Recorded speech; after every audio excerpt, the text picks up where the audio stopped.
મહાશિવરાત્રિનો પર્વ હોય એટલે મંદિરોમાં હર હર મહાદેવના નાદ ગુંજતા હોય છે, પરંતુ અહીં તમને એવા મંદિરે લઈ જવા છે જ્યાં શિવરાત્રિ પર્વ પર મેળો પણ ભરાય છે, ભક્તોનું મહેરામણ પણ ઉમટી પડે છે, પરંતુ શિવને રીઝવવામાં નથી આવતા, પણ શક્તિ સ્વરૂપે દેવીની પૂજા કરાય છે. વાત આપણે કરી રહ્યા છીએ નર્મદા જિલ્લાના સાગબારા તાલુકામાં સાતપુડાની તળેટીમાં આવેલા એ મંદિરની, જે આદિવાસીઓની કુળદેવી પાંડોરી માતાનું પ્રસિદ્ધ યાત્રાધામ છે. મહાશિવરાત્રિથી શરૂ થતો માતાજીનો યાત્રા મેળો, જે હજારો વર્ષથી પૌરાણિક છે, અને એ મેળાની પરંપરા મુજબ 14 અમાવસ ત્યારથી આ મેળાની શુભ શરૂઆત થતી હોય છે, અને જેમાં શેડ્યુલ મુજબ 5 દિવસ સુધી આ મેળો ભવ્યાતિ ભવ્ય રીતે ભરાતો હોય છે. રાજપીપળાથી આશરે 60 કિલોમીટરના અંતરે આ મંદિરે મહાશિવરાત્રિના પર્વ પર દેવ મોગરાનો અનોખો મેળો ભરાય છે, જ્યાં ન માત્ર ગુજરાતના પરંતુ મહારાષ્ટ્ર અને મધ્યપ્રદેશથી આદિવાસી ભક્તો પાંડોરી માતાના દર્શને આવતા હોય છે. આ મંદિરની વિશેષતા એ છે કે દેવીને ભક્તો દારૂનો ભોગ ધરાવે છે. હા, એ જ દારૂ જેના પર ગુજરાતમાં પાબંદી છે, પરંતુ માતાને ભક્તો 2 રોકટોક રીતે દારૂ ચડાવે છે. દારૂની સાથે મરઘા પણ ચડાવાય છે અને નવા અનાજનો ભોગ પણ ધરાવાય છે. હું પણ આ માતાજીના ત્યાં હું દર્શન કરવા માટે આવ્યો છું. જે કંઈક મારી માનતા છે, અહીંયા માનતા પૂરી કરવા માટે હું આવ્યો છું.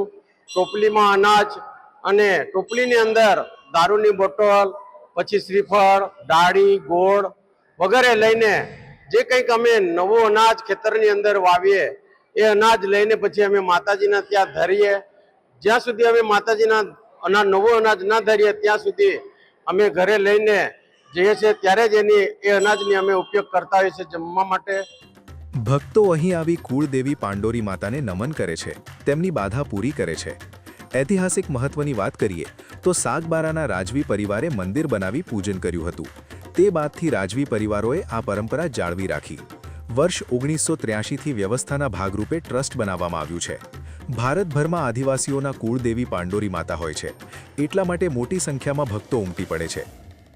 સાથે માતાજીને ચડાવવા માટે મવડાનું દારૂ, મરઘા, બકરા એ રીતિરિવાજ પ્રમાણે દર વર્ષે લાવે છે, અને એની માતાજી મનોકામના પૂર્ણ કરે છે.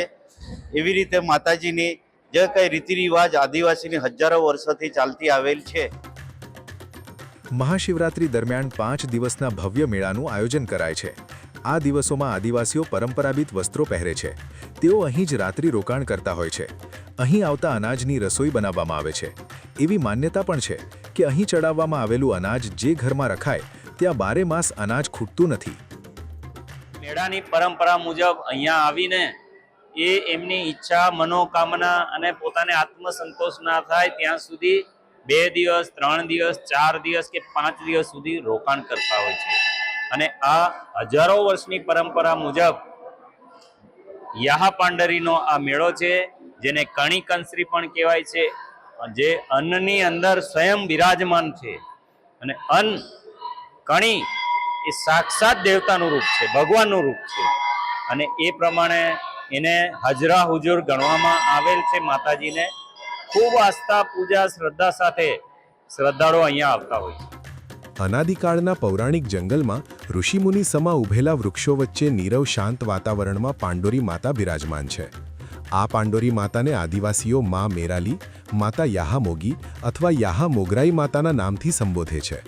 વર્ષો અગાઉ આ મંદિર સામાન્ય વાંસના ખપેડામાંથી બનાવેલા મકાન જેવું હતું, જ્યાં આજે નેપાળના પશુપતિનાથની પ્રતિકૃતિ સમાન મંદિર બનાવવામાં આવ્યું છે.